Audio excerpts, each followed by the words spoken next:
Vamos agora mostrar as instruções e os procedimentos do Star Excursion Balance Test modificado. Primeiro de tudo, pessoal, antes de começarmos, é importante lembrá-los das demarcações do teste. Então eu tenho aqui 3 fitas adesivas de 1,5 m posicionadas no chão para a direção anterior em um ângulo de 135 graus entre essa fita adesiva da direção anterior para demarcar as direções póstero-medial e póstero-lateral. No vídeo, o membro inferior direito será o membro inferior testado e o membro inferior esquerdo será o membro inferior em suspensão, que fará o excursionamento para cada uma das direções do teste. Primeira instrução que eu falo para o paciente: ele tem que manter o hálux posicionado na intersecção das 3 linhas. E a posição inicial de teste sempre é o duplo apoio, e depois de cada uma das excursões, para cada direção, para cada tentativa, seja de familiarização ou seja de tentativa válida, o paciente tem que ser orientado sempre a retornar para o duplo apoio. Então a posição inicial é o duplo apoio, a posição final é o duplo apoio.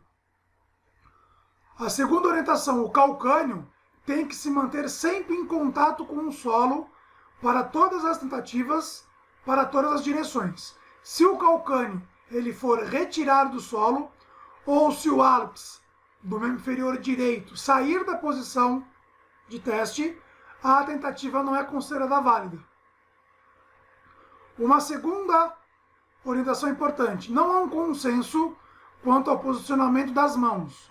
Eu posso orientar o paciente a posicionar os seus indicadores, as espinhas ilíacas antero-superiores, ou posso orientá-lo para manter membro superior sem contato com os quadris. Não há um consenso quanto a isso. Posso executar das duas formas. Mas qual a principal dica do procedimento? Se executar com a mão sobre os quadris, tem que manter a mão nessa posição, as mãos nessa posição para todas as tentativas, para todas as direções. Se você optar por manter as mãos superiores livres, mantenha-os para também todas as direções e todas as tentativas. Ele tem que manter sempre lá, como eu disse, o contato com o calcânio no solo. E aí, você vai orientar o seu paciente a executar a flexão de quadril, joelho e dorsiflexão do tornozelo do membro inferior de teste, mantendo o calcânio em contato com o solo e o hálux na intersecção das fitas. E você vai orientar o seu paciente, vai instruir o que ele tem que fazer o toque com o hálux do membro inferior em suspensão na fita para a direção de teste. Eu sempre inicio para a direção anterior. Então o paciente ele não pode, no caso, por exemplo, para a direção anterior, executar uma extensão de quadril, extensão de tronco, inclusive, que é muito comum. Ele tem que executar a tríplice flexão do membro inferior testado. Se ele executar uma extensão de quadril, a tentativa não é válida. Ele também não tem uma orientação, na verdade, se ele executar o valgo de joelho, se ele executar um drop da pelve contralateral, ele pode executar, porque qualquer alternativa de ajuste para controle do equilíbrio dinâmico durante o teste, ele pode ser permitido. Ele, inclusive, pode fazer, sim, a rotação medial do quadril direito, projetando o quadril esquerdo para frente, na tentativa de fazer um alcance anterior maior. Eu oriento meus pacientes para pelo menos evitarem a rotação medial de quadril, no caso aqui direito, para que ele não superestime o alcance anterior. Agora, a extensão de quadril e de tronco tem que ser evitada. Ele tem que executar a flexão do membro inferior, ó, fazendo um toque na fita e retornando para a posição inicial.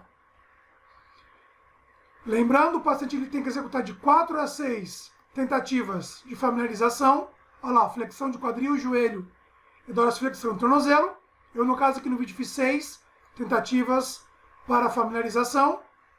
E após as 6 tentativas, eu registro as 3 tentativas válidas. Faço uma marcação na fita adesiva, não foi válida, ele retirou o calcânio, faço a marcação das 3 tentativas válidas. Outra orientação importante para o seu paciente, ele tem que olhar para a fita. Ele precisa ter o feedback visual para ver onde ele está executando o toque. Tudo bem?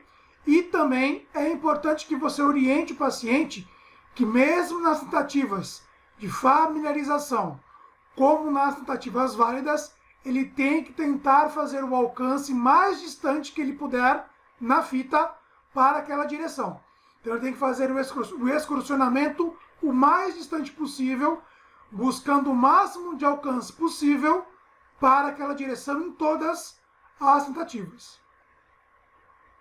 E em seguida eu faço a mensuração em centímetros da região da intersecção, onde ele estava com o hálux, até onde ele fez o toque na fita. E faço a marcação em centímetros. E aqui eu vou iniciar, no caso, para a direção póstero-medial, a mesma situação. Uma situação importante em relação à direção póstero-medial. O paciente não pode executar a rotação lateral de quadril. Ele não pode projetar e posicionar a pelve para a direção da fita, para a direção póstero-medial. Ele tem que manter a pelve sempre para frente. Executar a flexão de quadril e joelho e dorsiflexão do tornozelo e olhar para a fita onde ele está fazendo o toque. E uma coisa importante que também é crucial orientar ao paciente, ele não pode transferir a carga corporal para o membro inferior em suspensão. Ele tem que fazer o toque do hálux na fita. Somente um toque leve e retornar à posição bipodal. Ele não pode fazer o apoio da carga corporal no membro inferior em suspensão que faz o excursionamento. Se ele fizer isso, a tentativa não é válida. Se também ele não tocar o hálux sobre a fita, ele fizer um toque fora da fita, a tentativa também não é válida. Se ele executar o toque e não retornar à posição bipodal, também não é válida. E depois das tentativas para a familiarização, porque o efeito aprendizado é importante aqui para a questão da confiabilidade, eu registro as 3 tentativas válidas para a direção póstero-medial. E em seguida eu registro a distância. O seu paciente não tem que saber quais das 3 tentativas válidas eu vou utilizar. Ele tem que ir o mais distante possível em todas. E aí eu faço a média ou pego o valor mais alto de alcance. E depois, em seguida, ele executa o mesmo procedimento para a direção póstero-lateral. Nesse caso, ele pode fazer tranquilamente a rotação lateral do quadril. Nesse caso, ele tem que executar a rotação lateral para fazer o alcance póstero-lateral. Repare que o paciente também é orientado a olhar para a fita. Então, para a direção póstero-medial e lateral, sempre ele vai fazer o olhar pela frente do corpo. Então, ele pode sim, ele deve olhar para ver onde ele está executando o toque. Se, por exemplo, aqui, ou por qualquer uma das direções, ele necessitar fazer o apoio do membro superior no solo para manter o equilíbrio, a tentativa não é válida. Se ele, durante a ida do teste, faz o toque do hálux certinho na fita, e na hora de retornar para a posição bipodal, ele perde o apoio do pé do membro inferior de teste, ou ele não retorna para a posição bipodal, ou ele perde o equilíbrio durante a volta ou durante a ida, a tentativa também não é válida. Perfeito? E uma orientação importante também, se respeita ao membro superior, ao membro inferior em suspensão. Oriente seu paciente para ele manter o joelho em extensão e o tornozelo em flexão plantar, porque dessa forma ele consegue fazer um alcance máximo para aquela direção. Se ele mantiver o joelho em leve flexão, ou mesmo o tornozelo não ficar em flexão plantar, do membro inferior em suspensão, ele pode subestimar o alcance. Então, o membro inferior em suspensão tem que fazer uma extensão de joelho, uma flexão plantar máxima, porque isso vai garantir um alcance maior e mais eficiente. Ó, quase ele fez o toque com o membro superior. Olha lá, ele não tocou em cima da fita. Tocou em cima da fita, a tentativa é válida. Ele retirou o pé da posição.